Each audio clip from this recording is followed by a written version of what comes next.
जरा टाळ्या पंढरपूरपर्यंत जाऊ दे ना. जयसिंगपूर, कोल्हापूर, टाळ्यांचा महापूर. माता कधीच नाही अंतःकरणापासून दूर. जो होपरीच्या आंबा मातेच्या दर्शनाला येणार नाही त्याच्या जीवाला वाटावी भूड भूड. इतका हा आंबा मातेच्या स्वरूपातील आशीर्वादाचा महापूर. मंडळी, विठ्ठल आवडी प्रेम भाव. पुढच्या गाण्यामध्ये सुद्धा प्रेमाचाच भाव आहे. हे प्रेम कातड्यावरचं नाही बरं का, हे प्रेम आतड्यावरचं. आतड्यावरचं प्रेम टिकतं, कातड्यावरचं प्रेम वय वाढेल तसं ओसरत राहतं. मध्यंतरीच्या काळामध्ये मी एका मोठ्या साहेबांची मुलाखत घेत होतो. लग्नाला 40 वर्ष झाली होती. असेच स्टेजवर बसले होते साहेब. मला म्हणाले, सर सांगू का तुम्हाला, आता संसाराच्या 40 वर्षानंतर ही माझी बायको राहिलेलीच नाही, ही माझी आई आहे. आता लेकरासारखी माझी काळजी घेते. राग लोभ भरपूर सोसले तिनं माझे. रात्री आलो तर कोमट तेल लावले माझ्या पायाला, माझे आजारपणं काढलीच. अंगावरचे कपडे सुद्धा हिनंच घेतलेत. मला म्हणाले, मागच्या आठवड्यामध्ये चित्रपटाला गेलो, हॉटेल अयोध्यामध्ये मी मुलाखत घेत होती. सत्य घटना सांगतो. म्हणाले, मागच्या आठवड्यामध्ये हिनं मला गाडीत घालून पिक्चरला न्यायला लागली. मी तिला विचारलं, पिक्चरचं नाव काय, हिरो कोण, हिरोईन कोण? ते म्हणजे हिरो तुम्ही, हिरोईन मी. गप झाला. आपण सगळे हिरोईनच आहोत आपल्या संसाराच्या चित्रपटाचं. डोळ्यात पाणी आणून साहेब सांगत होते. पण हे प्रेम फक्त पती पत्नीपुरतं नाही, ती सासू सासऱ्याला लागते. सासूचे औषध पानं करते, सासऱ्यांची पथ्य पाणी सांभाळते, नवऱ्यांचे राग रोग सांभाळते, मुलांच्या लहरी सांभाळते. तोरला म्हणतो शिरा पाहिजे, धाकटा म्हणतो उपीट पाहिजे, दोघांना दोन करून घालते. तिच्या प्रेमानं काय म्हणावं. इतकी वर्ष हे करायचं फार अवघड आहे. आज दुपारीच एक आजी मला भेटल्या होत्या, शाळेमध्ये आल्या होत्या. जरा मला कष्टात आयुष्य काढलं होतं. मला म्हणाला, तुम्हाला खरं सांगू सर, माझा संसार एका चाकानंच चालला. मालच सोडून गेले होते त्यांना बऱ्याच वर्षांपूर्वी. पण माऊली म्हणते कशी, माझा संसार एकाच चाकानं चालला. मी म्हणलं, तुमच्या पुस्तकाला एक चाक नाव देऊन मी पुस्तक लिहू का? पण माझ्या पुस्तकात लिहिण्यासारखं काय नाही बाळा, माझ्या वाट्याचं कोणाला येऊ नये एवढंच उपरीला संध्याकाळी माग म्हणाले. आजच्या दुपारची घटना आहे. मी कार्यक्रम संपेपर्यंत तुम्हाला अनेक प्रसंग किस्से सांगणार आहे. दादा परवा एक वाक्य बोलले, डोळ्यात पाणी आलं. म्हणजे जर वर्षात एकदा येतं आम्हाला सगळ्यांना वेळ लावून जातात. या वेळानंच आपल्याला वेडावायचं आहे. हे वेळ माणुसकीच आहे, हे वेळ पवित्र प्रेमाचं आहे. आणि म्हणून पुढच्या गाण्यामध्ये असं प्रेम आहे की जे अनुपमेय आहे.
एवढ्या टाळ्यांच्या आशीर्वादाचा अभिषेक होतो.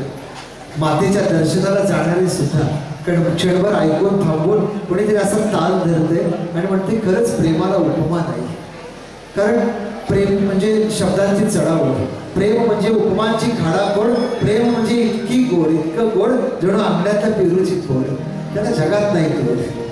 हे प्रेम म्हणून मगाशी म्हणालो, हे प्रेम कातड्यावरचं नसावं, हे प्रेम आतड्यावरचं असावं. आणि म्हणून शंकराच्या आरतीमध्ये रामदास लिहून गेले, लावण्य सुंदर मस्तकी बाळा, जे संपतं ते सौंदर्य आणि टिकतं ते लावण्य. परवाच एका मित्राच्या बहिणी म्हणाल्या, सर 45 वय चालू आहे, केस पांढरे झाले माझे आता. म्हणजे काळजी करू नका, म्हणलं निशा राव उषासारख्या दिसतात. तुम्ही म्हणाल तुम्हाला कसं निशा माहीत, मलाच घरी आणायला सांगतात. काय सांगायचं, घरोघरी निशा, जगण्याची आशा. असं काही नसतं की केस पांढरे झाल्यावर सौंदर्य उसरतं. आयुष्याच्या एका वळणावर स्वभावातलं सौंदर्य दिसू लागतं, विचारातलं सौंदर्य दिसू लागतं, वागण्या बोलण्यातलं सौंदर्य दिसू लागतं. बरं का, दरवर्षी आम्ही इथं आल्यावर आम्हाला परीट मामा पोहे खायला देतात. मगाशी पोहे खाताना एका मित्राचा प्रसंग आठवला. एक मित्र निवेदक आहेत, ते सांगत होते, माझं लग्न झालं, आमच्या कराडजवळ चाफळ नावाचं गाव आहे रामाचं. तिथं म्हणते मिसेसला घेऊन बसलो, देवदर्शनाला गेलो होतो आणि सहज तिला म्हणालो, तुला खरं सांगू का, तू आणलेल्या पोह्यावरच तुला पसंती केली. विचार केला, पोहे एवढे चवदार करतेस, संसार किती बहारदार करशील. वहिनीमध्ये नाही, पोहे आईने केले, नुसतेच आणले. इथं खरी मी काय पदभार करायची की आई देते फोडणी आणि मुलगी देते संसाराला जोडणी. आणि म्हणून असं वाटतं की दिल्लीमध्ये नरेंद्रजी, मुंबईमध्ये देवेंद्रजी, अँकर असले महेंद्रजी, तरी गाणार आहेत राजेंद्रजी. आणि म्हणून असं वाटतं की आज हा पिवळा रंग जो आहे ना सगळा, साडीवरनं सुद्धा सांगतो साऊंड सेट होईपर्यंत, या गणपतीला माझी फार मोठी फजिती झाली. गौरीला साड्या घ्यायला म्हणून दुकानात गेलो, लवकर साडी पसंत पडेल. मला इकडं साड्या दिसल्या. मी मिसेसला म्हणलं इकडच्या साड्या बघतीस का? ते म्हणजे इकडं आरसा आहे सर, इकडचंच इकडे दिसते. बोलता बोलता मिसेस असं पण म्हणाल्या, सर मागं जाऊन बसता का? त्याचं कसं आहे सर म्हटल्या, साडी चॉईस करणं म्हणजे अँकरिंग एवढं सोपं नाही. म्हणजे तुम्ही त्या दिल, आम्ही भरतो बिल. सांगण्याचा मुद्दा असा की राजा बाबू आता जे गाणं सादर करणार आहेत, पद्माजी, आज सकाळी असं पण हुपरीमध्ये झालं असेल, एखादी 65-70 वर्षाच्या सुंदरीने असा हळदीचा रंग नेसला असेल आणि दादा वहिनीला या गाण्यातून म्हणाले असतील ते असेल.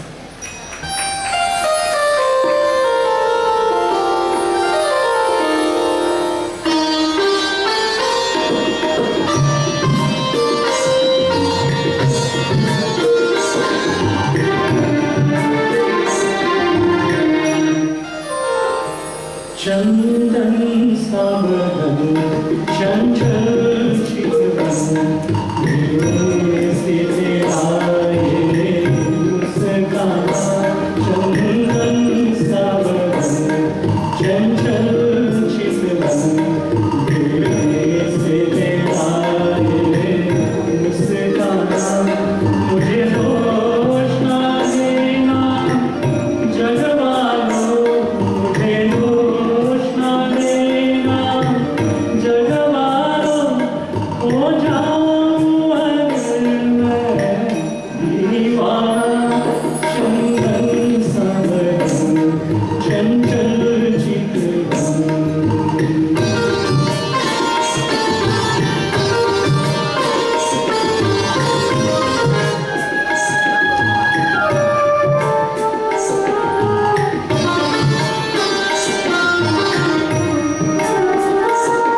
ये आंगन भवे तेरी पलकों के किनारे नजराए.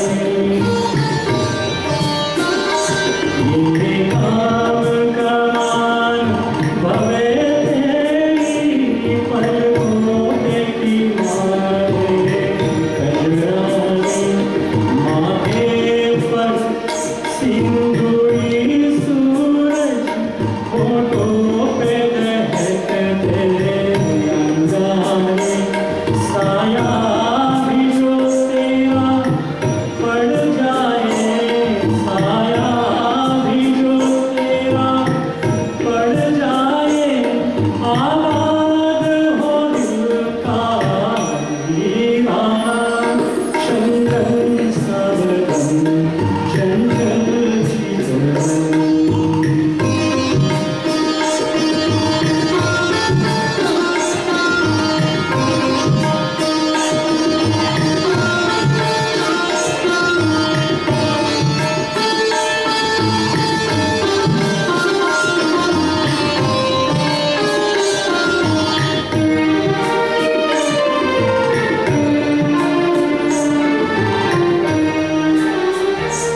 तन भी सुंदर मन भी सुंदर, तू सुंदरता की मूरत है. तन भी सुंदर मन भी सुंदर, तू सुंदरता की मूरत है. किसी और को शायद कम होगी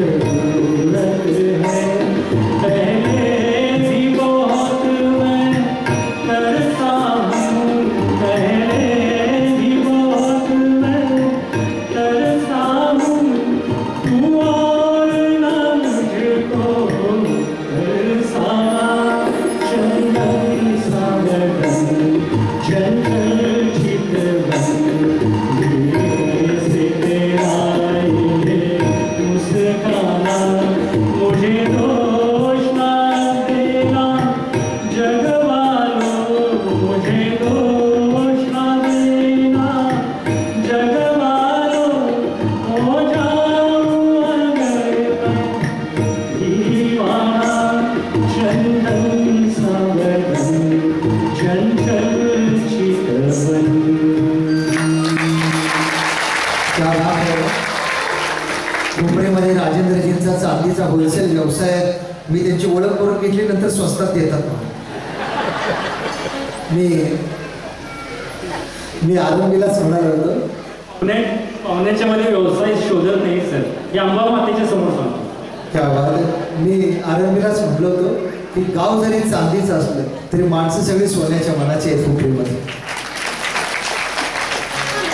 मंडळी खरं सांगू का, दरवर्षी एकदा आम्ही सगळेजण येतो. भक्त मंडळाच्या मॅनेजमेंटमुळे आम्हाला इथे येण्याची सेवा करण्याची संधी मिळते, थोडं तुम्हाला हसवण्याची, इथं बसवण्याची संधी मिळते. तुमच्यामध्ये आम्ही आमची आई बहीण शोधत असतो. मंडळी, आपल्या महाराष्ट्रातल्या कितीतरी पिढ्यांनी अतिशय कष्टामध्ये संसार केलेत. आज दुपारीच इकडे येताना एका मामाला मी लिफ्ट दिली. जुन्या काळातली माणसं बोलतात कशी बघा. ज्योतिबाच्या पायथ्याचे मामा होते. म्हणजे मामा पीक पाणी कसं आलंय? म्हणजे तुम्हाला खरं सांगू सर, पावसानं रानात जाऊ दिलेलं नाही आम्हाला. भाषा बघावं की पावसानं रानात जाऊ दिलेलं नाही आम्हाला. सर पोट आहे इथभर, पण पिकलेलं नाही मुठभर. ही वाक्य अशी वाटतात की मराठीच्या पुस्तकातली वाक्य आहेत का काय? मंडळी, एक लेखकाचं पुस्तक वाचलं, ते म्हणतात आमच्या घरामध्ये भाकरीची बुट्टी कायम रिकामी असायची. भाकरी गेल्या तर आई बाला 3, मला 2, बहिणीसनी 1.5. आज आठवतं मग आईने स्वतःला किती घेतली असेल. या सगळ्याचा विचार जर केला तर 40-50 वर्षांपूर्वीची फार मागं नाही पिढी आठवते. एखादा पिक्चर बघायला जायचं असलं तर घरामध्ये सणासारखं वातावरण असायचं. आमच्या वहिनी ठेवलेल्या साडी असायच्या, एखादा गजरा असायचा. दादा म्हणायचे वेलीमुळे गजरा सुंदर दिसतो तुझं. असं पिक्चर बघायला आपण जायचो. त्याच काळात एक गाजलेला चित्रपट गोंधळात गोंधळ. काय अशोक सराफींची ॲक्टिंग. परवा दिवशी शनिवारी अशोकजींचा सत्कार होणार आहे कोल्हापूरमध्ये. येणार आहेत बघा ते कोल्हापूरमध्ये टेंबे सभागृहामध्ये येणार आहेत म्हणून बातमी वाचली. अशोक सराफजी आणि ते सौभाग्यवती निवेदिताजी येणार आहेत. काय त्या काळातले चित्रपट वेगळे. राजूदादा बघा, बनवा बनवी चित्रपट माइलस्टोन आहे मराठीत. मंडळी, माइलस्टोन आहे, मैलाचा पत्थर आहे. असाच एक चित्रपट गोंधळात गोंधळ, आणि त्या चित्रपटातच गाण्याची ही स्वरांची ओंजळ.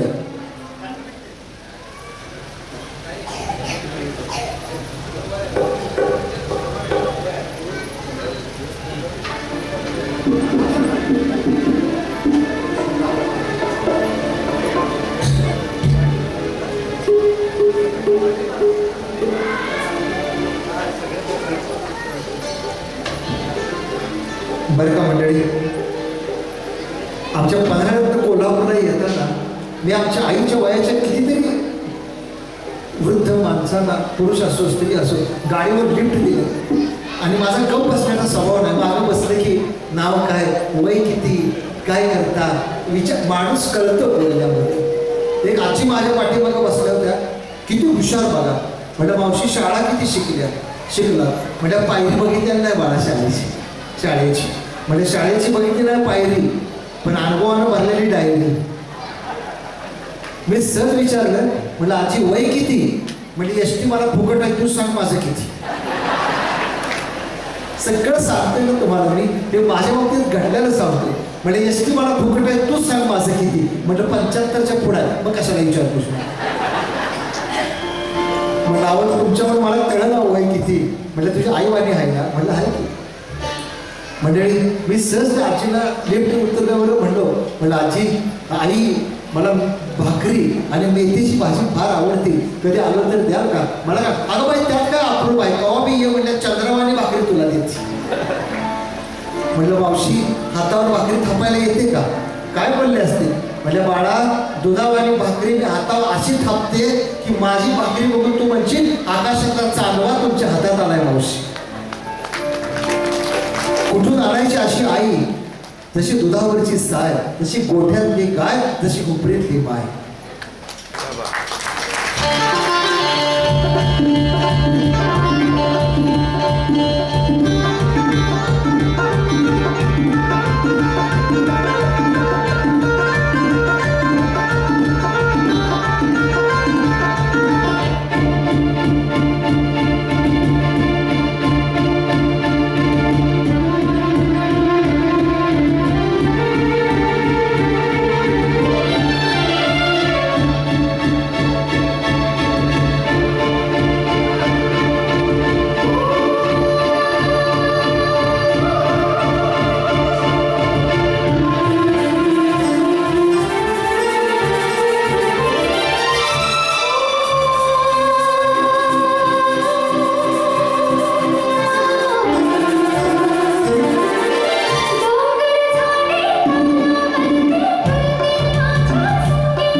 देव्याची अनेक नाही गाणी पाठ आहेत त्या काळातली.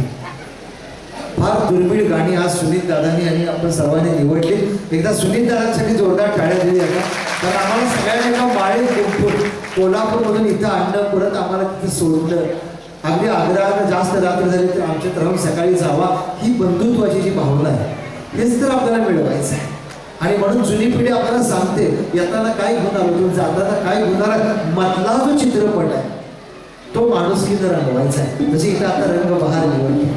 मंडळी, आपल्या भारतीय संस्कृतीचं प्रेम हे अतिशय पवित्र प्रेम, निरपेक्ष भावनेनं केलेलं प्रेम, सोसण्याचं प्रेम, त्यागण्याचं प्रेम, भोगाचं प्रेम नाही. मंडळी, पुढचं गाणं जे राजेंद्रजी या ठिकाणी सादर करणार आहेत कित्येक दशकांपूर्वीचं एक गाणं आपल्याला आठवण करून देतं. मंडळी, नवरात्र जरी महिलांचा सण उत्सव असला तरी मातांनो तुम्हाला सुद्धा जाणीव आहे की पुरुषांचं आयुष्य सुद्धा एवढं सोपं नाही आहे. बऱ्याच वेळा असं होतं की पुरुषाला सुद्धा माऊली व्हावं लागतं. असं होऊ नये कधी, पण एखाद्या स्त्रीनं कॉट धरली, काही निमित्तानं आडवं झाली तर बाबा आई होताना आपण कित्येक घरात बघतो. मध्यंतरीच्या काळामध्ये मी कथा वाचली होती.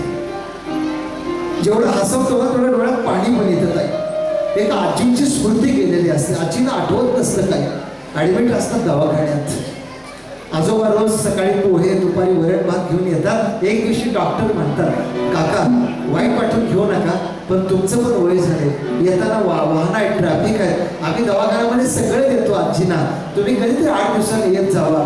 आणि तेवढ्यात ते डॉक्टर म्हणतात, त्याचं कसं आहे काका, तुम्ही आला येऊन गेला, आजीला काही कळत नाही, कारण त्यांना काही आठवत नाही, त्याची स्मृती केली आहे. मंडळी, आजोबा जे उत्तर देतात ना ती माणुसकीची नवरात्र आहे. आजोबा उत्तर देतात, डॉक्टर स्मृती तिची केली आहे, माझी नाही.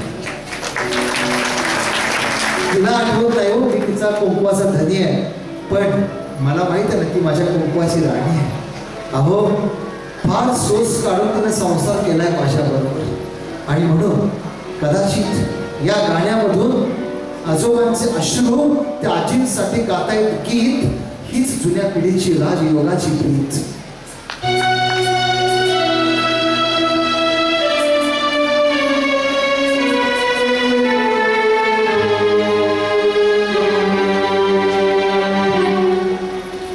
जो तुमको हो पसंद वही बात कहेंगे.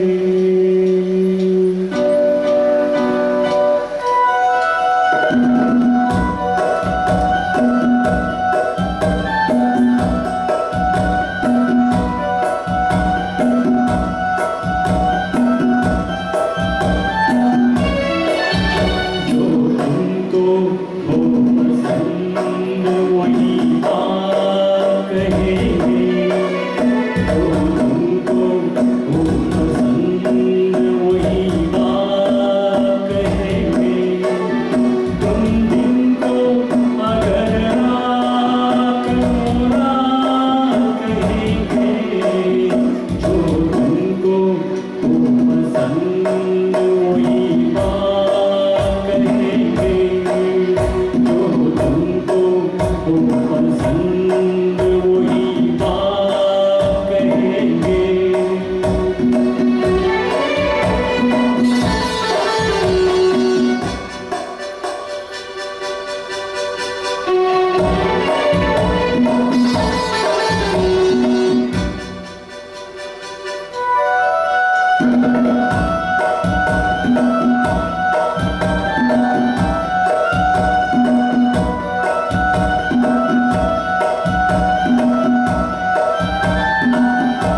मी सहज पाहत होतो, बऱ्याच पुरुष मंडळींना हे गाणं पाठ आहे. बरेच जण तिकडून गाणं गात होते आपल्या वहिनींसाठी की जो तुमको पसंद हो वही बात करेंगे, तो दिन को रात कहेंगे. मंडळी, अशा समजूतदारपणानं संसार केला ना की मागचे जुने गरिबीचे दिवस पुढे राहत नाहीत. गजानन विजय नावाचा गजानन महाराजांचा ग्रंथ आहे. त्यामध्ये एका अध्यायामध्ये वाक्य आहे की पावसाळ्यातलं गढूळ पाणी हिवाळ्यापर्यंत निवडून जातं. कुठले दिवस सारखे राहत नाहीत. मंडळी, कराडजवळ एंट्री नावाचं गाव आहे, कारखाना आहे, कृष्णा कारखाना. पठ्ठे बापूराव कुलकर्णी तिथं राहत होते. रोज एक कवडं लिहायचे. मी त्यांचं वाचलं पद्माकरजी. ते म्हणतात आयुष्याला असे पण दिवस दाखवले की ज्या पायात बूट घालतो त्या बुटामध्ये आमटी घेऊन हाताने भाकरी खाल्ली, बुटातल्या आमटीत बुडवून भाकरी खाल्ली. आयुष्य प्रत्येकाला काय दिवस दाखवेल. सध्या मी एक पुस्तक वाचतोय. ते लिहितात आम्ही नारळाच्या करवंटीतनं चहा दिला जायचा आणि त्याला छिद्र असायचं, त्याला बोट लावलं की बोट वाजायचं, बोट सोडलं की चहा गाळायचा. तेव्हा गरिबीचा अर्थ कळायचा.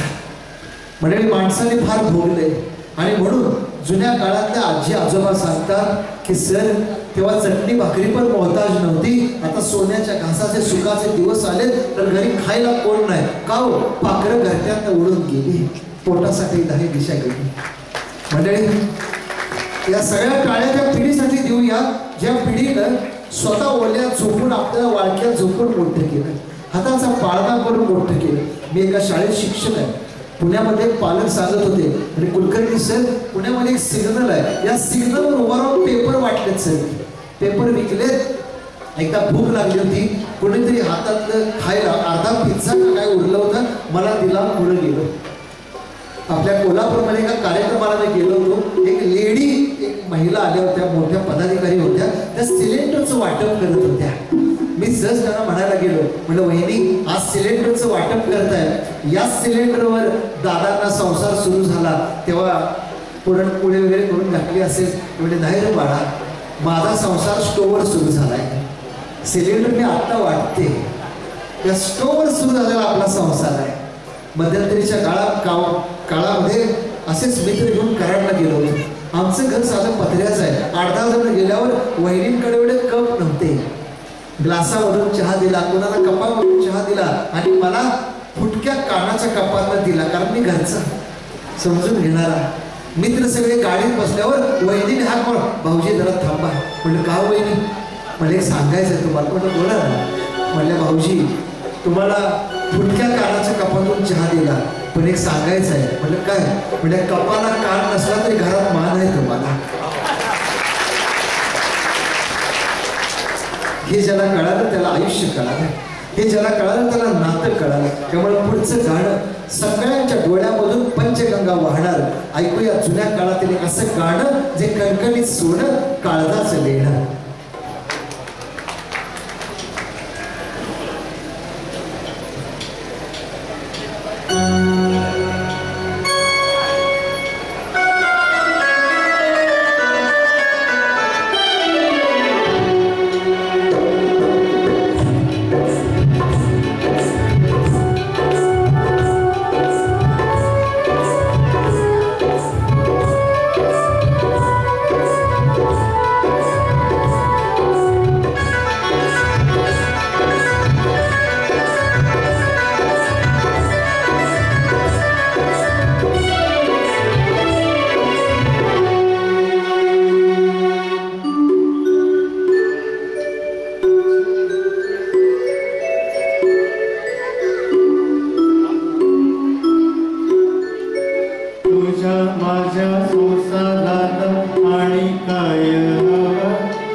ती काळानंतर अशी गाणी आपल्याला ऐकायला मिळाली. नवरात्रीचं निमित्त आहे, अंबा मातेचं आपल्यावर चित्त आहे. मंडळी, अतिशय दुर्मिळ गाण्यांची ही कहाणी, तशी आपल्या संसाराची कहाणी. सहज यांना विचारावं असं वाटतं. इकडं पुरुष मंडळी बसली, तिकडं माता भगिनी बसल्या, बऱ्याच जणांच्या दादांच्या वहिनी इकडं बसल्या असतील. का तुम्ही बऱ्याच वेळा असं म्हणता की ना, मी म्हणून टिकलंय सगळं. लक्षात ठेवायचं, मी आहे म्हणून जमलंय संसाराचं सगळं. काय बोलत नाही आम्ही, आमचा माईक ऑफच असतो. करायचं काय, एकदा तरी आपल्या सगळ्यांना ऐकायला मिळालंच असं की लक्षात ठेवायचं, मी आहे म्हणून टिकलंय. पण ह्याच रागवणाऱ्या अर्धी भाकरी मागल्यावर 3 चक्कर वाढतात. ते खाली दडलेली अर्धी आहे ना, चक्कर आहे ना, ते त्यांचं प्रेम आहे, तुमचंही त्यांच्यावर सेम आहे. आणि म्हणून जुलै ऑगस्टचा पावसाळा होता, हिरवा शालू नेसलेला आमचा पन्हाळा होता. यावर्षी घटना घडली. हो, त्याच्या अगोदर सांगायचं राहिलं, आत्ता जे गाणं झालं ना, राजू दादा कितीतरी ताईंचा पदर डोळ्याला लागला. गेलेले आलेले दिवस आठवले, मनात साठवले आणि त्या दिवसाला पुन्हा तिकडे पाठवले. पन्हाळ्याच्या 3 दरवाजावर एक आजी आजोबा बसले होते. लग्नाचा वाढदिवस होता त्यांचा. मी तिथेच बसलो होतो. असं मी एका मित्राला विचारलं, मित्राला मला म्हणा, तू कशाला अशा म्हाताऱ्या शेजारी बसतोस? म्हणजे त्यांचं बोलणं अँकरिंगला उपयोगाला पडतं. सत्य घटना सांगतो सगळ्या घडलेल्या. आजोबा येताना एक आबोलीचा गजरा घेऊन आले होते. 50 वर्षाचा संसार झाला होता. आजोबाने आजीला गजरा दिला आणि म्हणाले, गजरा मारून घे, किती सुंदर दिसशील. आजींचे केस पांढरे झाले होते. आजी लाजल्या आणि म्हणाल्या, ईश्वर, अहो, मुलांना सुनेला गजरा देण्याचे त्यांचं वय, तुम्ही कुठं मला गजरा देता? केस पांढरे झाले माझे आता. त्यावेळेला आजोबा जे म्हणतात ना, ते या गाण्यामधून उमटतं. आजोबा म्हणतात, कोण म्हणतं आमच्या राणी सरकारांचे केस पांढरे झाले? अहो, पन्हाळ्याच्या धोक्याचा दिल आलाय तुमच्या केसांवर. या सगळ्या टाळ्या त्या रोमॅन्टिक आजोबांना, जे आजोबा या गाण्यातून सांगतात, आजीवरचं प्रेम व्यक्त करतात, ते असं.